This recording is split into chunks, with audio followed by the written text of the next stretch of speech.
Ispanija – šalis, kurioje žmonės siestas daro dažniau nei mes spėjame atsigerti kavos. Čia šokamas aistringas flamenko, minios žmonių renkasi į futbolo varžybas, o kiti nepraleidžia progos paragauti vietinių saldumynų. Na, o mes kelionę pradedame nuo Barselonos, miesto, kuris yra tiek Ispanija, kiek ir ne Ispanija.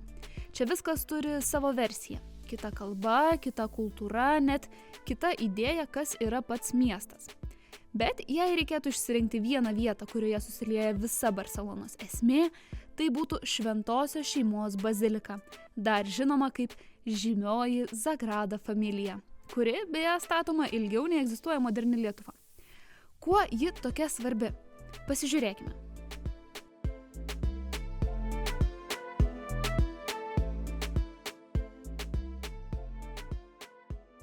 Įdomu tai, kad bažnyčia yra išlaikoma tik tais iš lankytojų aukų ir pinigų, kurie yra gaunami už bilietus įeiti, nes taip įėjimas yra mokamas. Tai gerai, nueinam, pasižiūrim, kaip viskas atrodo, kaip atrodo išorė, iš arčiau ir kaip atrodo vidus.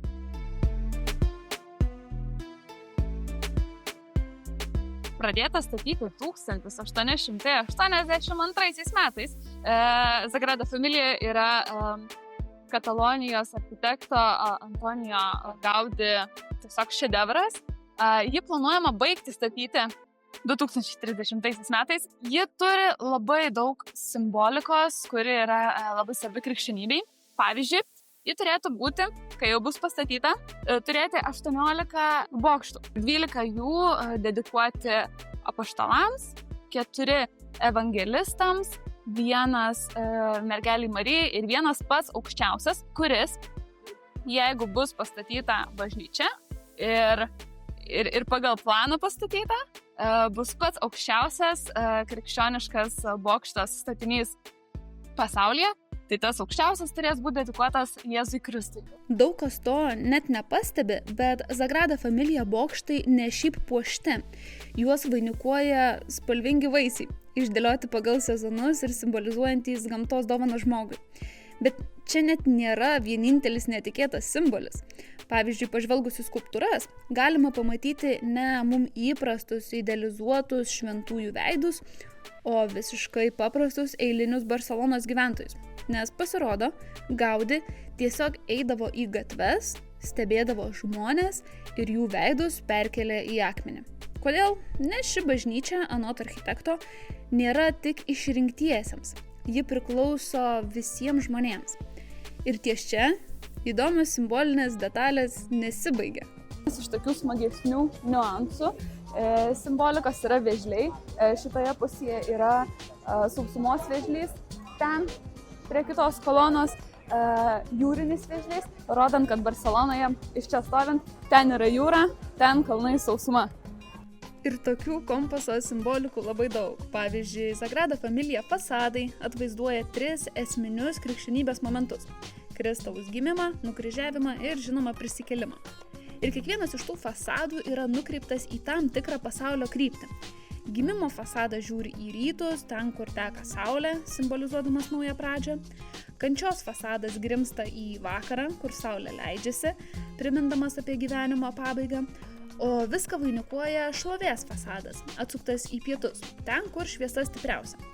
Beje, kalbant apie šviesą, laikas pažvelgti ir į tai, kas laukia Sagrada Familia viduje.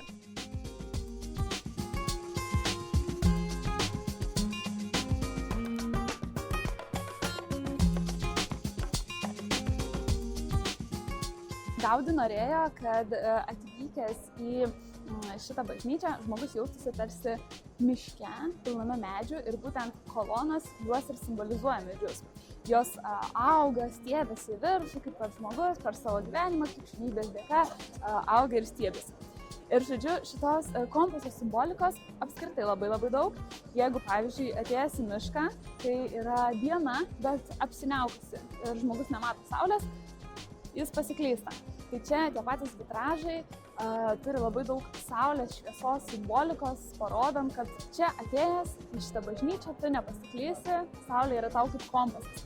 Ir ta pati kompaso simbolika ant tų vitražų yra surašyti ne tik žmonių iš Biblijos vardai, bet ir miestų pavadinimai. Tai pavyzdžiui, jeigu Milanas yra toje pusėje, tai šitoje pusėje ant vitražų mes galime rasti Milano pavadinimą.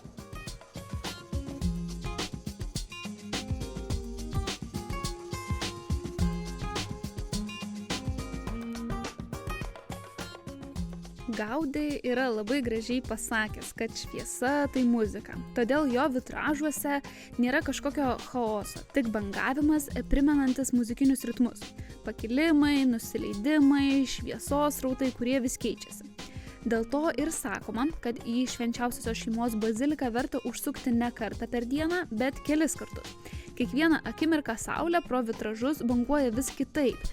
Ir toks bangavimas, beje, pamatysite, juntamas ne vien šios bazilikos architektūroje.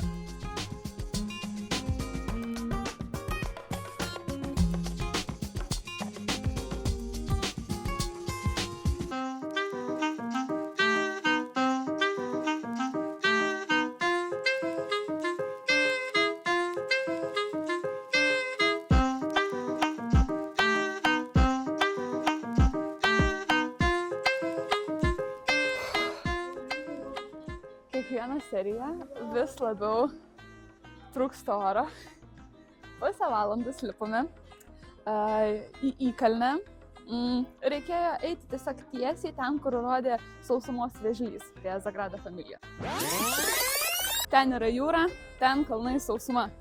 Tai žodžiu, lipome pusę valandos tam, kad atsidurtume čia Güell parke, dar viename labiausiai lankytinų objektų Barselonoje ir būtent kitame Gaudi šedevre, šitame Güell parke. Tai Güellis yra toks žmogus, kurio garbei šitas parkas yra pastatytas, jis buvo Gaudi draugas. Tai eikime pasižiūrėti po visą parką, kaip čia maždaug atrodo. Aš esu čia buvusi prieš kokius gal 10 metų, tai labai mažai ką pamenu. Tai pasižiūrėkime, kaip čia viskas atrodo.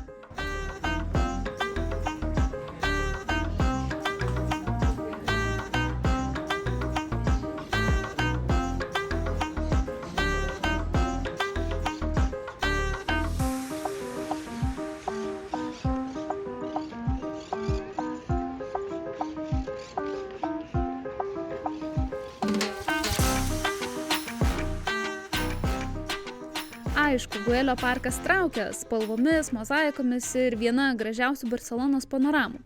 Bet yra dalykų, kurių dauguma net nepastebi. Kadangi Gaudi buvo labai giliai tikintis katalikas, jis net ir čia, kabutėse, pamokslavo. Tik ne apie dogmas, o apie harmoniją. Manoma, kad parko architektūriniai elementai, pavyzdžiui, banguojančios formos, tekstūros, proporcijos, perteikė jo tikėjimą, jog dirbdamas pagal gamtos principus, architektas tarnauja Dievui. Jis siekia sukurti ne šventovę, o erdvę, kurioje žmogus, menas ir gamta susijungia į vieną.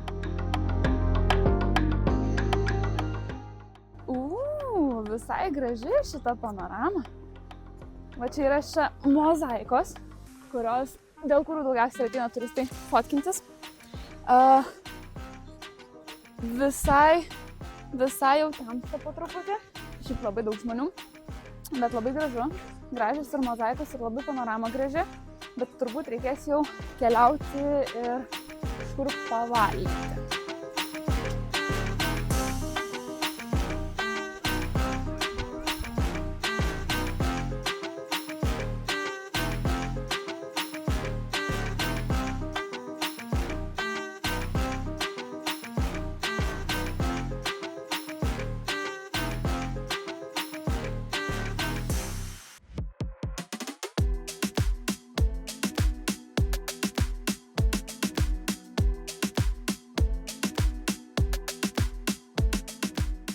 Jeigu kada pavargsite nuo Gaudi kūrybos, būdami Barselonoje, tai ateikite į tokio tipo kavinę barą. Čia viskas yra įrengta pasakų miško tematika.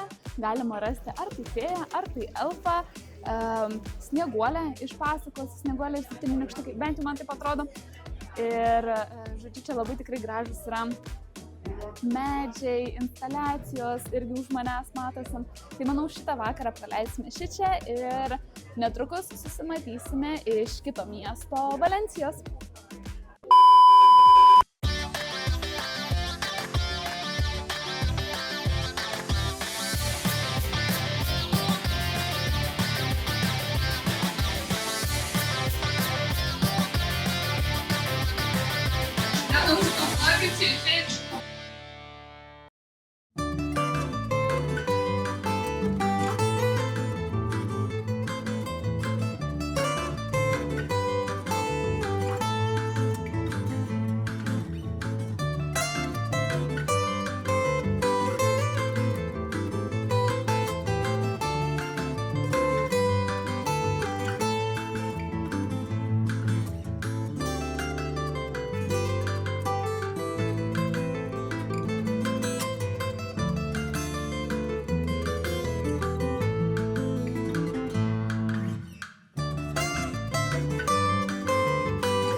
Čia mes šiaip esame Valencijos katedroje, į kainą pasirodo, įeina ir audio gidas, tai labai rekomenduoju.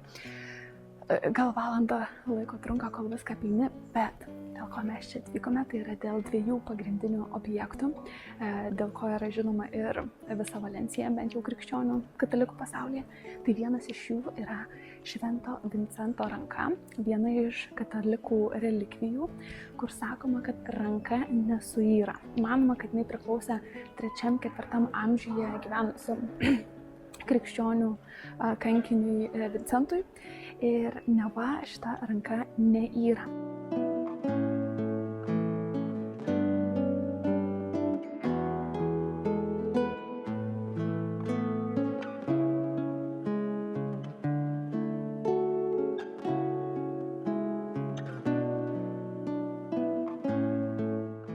Aišku, nėra jokių mokslinių įrodymų, kad tai tiesa.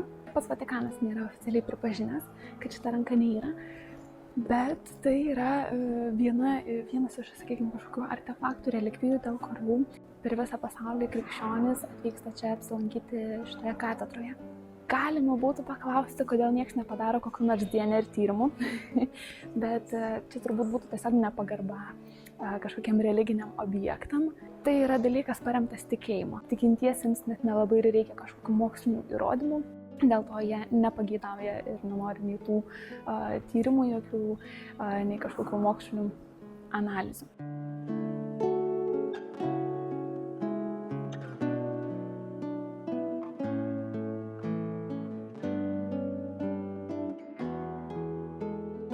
Antrasis objektas, kur mes eisim, aš net nežinau, ar jūs mane gerai girdit, nes čia kažkokios statybos vyksta, bet Šventasis Gralis.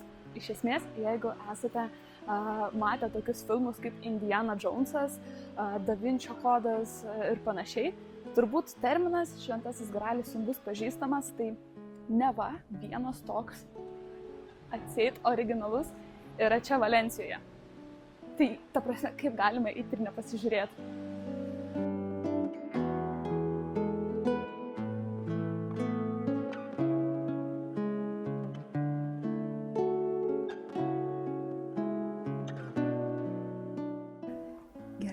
Už manęs yra tas Šventasis Gralis. Tai labai trumpai kas tai yra. Iš esmės tai yra taurė, iš kurios, manoma, gėrė pats Jėzus Kristus per paskutinę vakarienę. Ir nuo viduramžių laikų laikoma, kad šita taurė gali būti tikra pretendentė į būtent tą Šventąjį Gralį. Bendrai paėmus jausmas toks.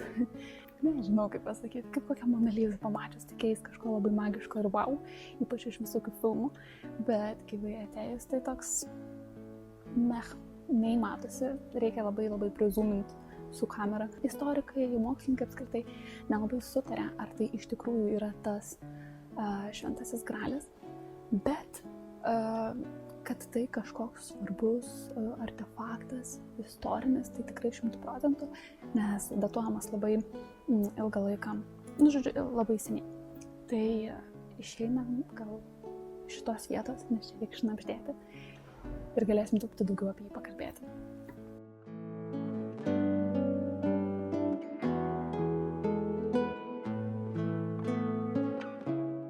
Gerai, išėjome į lauką, galima truputį garsiau kalbėti. Tai va, bendrai paėmus, šitas šventasis gralis yra 17 cm aukščio taurė, pagaminta iš poliruoto agato. Ji yra papuošta auksu ir brangakmeniais. Ir ta viršutinė jos dalis turėtų siekti kažkur viduramžius, bet apatinė indo dalis datuojama gal 1 amžius prieš Kristų, 1 amžius po Kristus, maždaug tame laikotarpyje. Tai va, ir mokslininkai nesutinka dar tiksliai, ar jinai tikrai yra ta, kurią Jėzus Kristus naudojo, bet gali būti, kad jinai yra iš tikrųjų naudota anksčiau Palestinoje.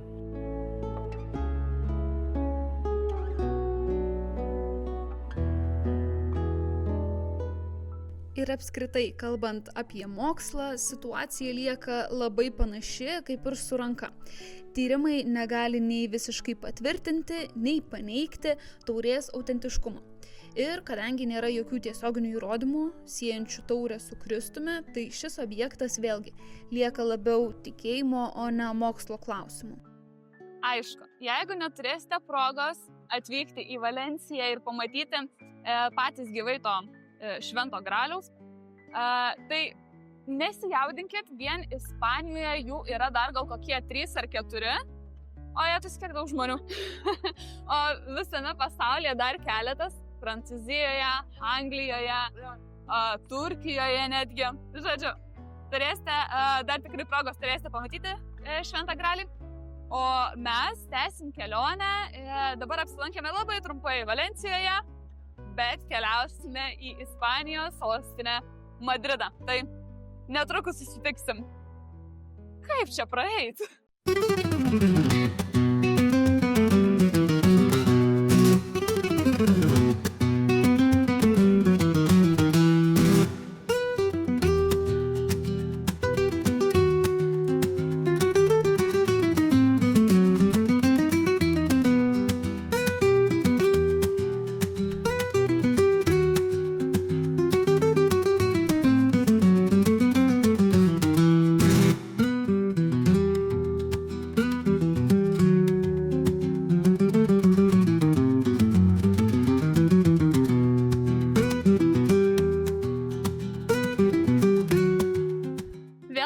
Kartą reikia lipti į kalną, norint pasiekti kokį nors parką.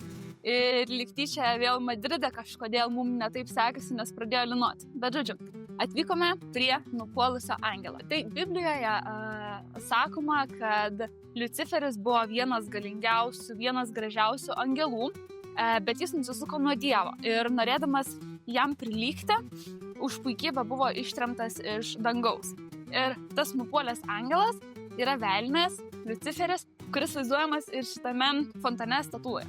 Nupuolusio angelo statulų šiaip pasaulyje nėra tiek labai ir daug, kurios vaizduotų angelą grinai pagal Bibliją, pagal tą nuopolį. Juokingiausia tai, kad šią lokaciją supa legendas. Sakoma, kad fontanas yra pastatytas 666 metrų aukštyje virš jūros lygio. Tai tie, kas bent plius minus kažką įsivaizduoja, 666 yra velnio ženklas, tai juntama sąsaja. Deja, tai nėra tiesa. Iš tikrųjų, pagal skirtingus šaltinius, fontanas stovi maždaug 655-657 metrų aukštyje. Bet idėja bent jau skamba vis tiek visai įdomiai.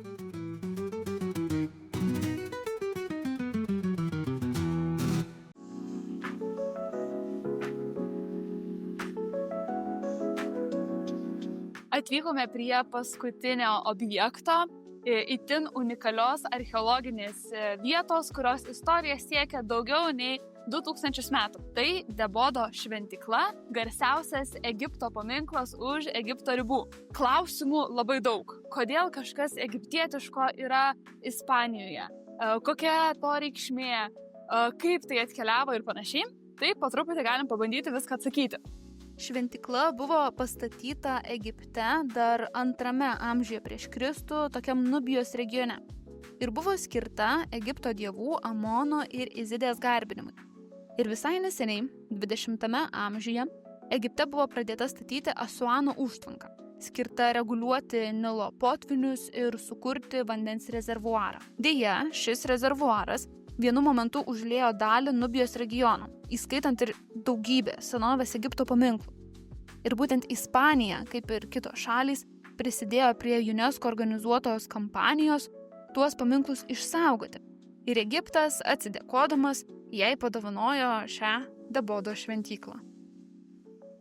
Apie ką aš iš tikrųjų nepagalvojau, nors realiai logiška, kad dovanojant tokį statinį, jį reikia išardyti, kad perkeltum iš vienos šalies į kitą. Tai Dabodo šventyklos šitas konstrukcijas, tos akmenis, mokslininkai buvo sunumeravę, sužymėję ir kai jau perkelė į Madridą, tada atstatė. Tai vat būtent ta konstrukcija ir detalės, jos kaip ir išliko originalios, autentiškos, įskaitant ir reljefus, hieroglifus ir panašiai. Tai va, aišku, čia žmonės gal dažniau ateina pasigrožėti saulėlydžiu, nes Dabodo šventykla štai yra pastatyta parke, tai labai tikrai viskas gražiai ir fainiai atrodo. Bet mes jau turbūt baigsime laidą ir susitiksime kurį nors kitą kartą, kai jau nuspręsiu keliauti. Tai iki pasimatymo ir iki kitų laidų.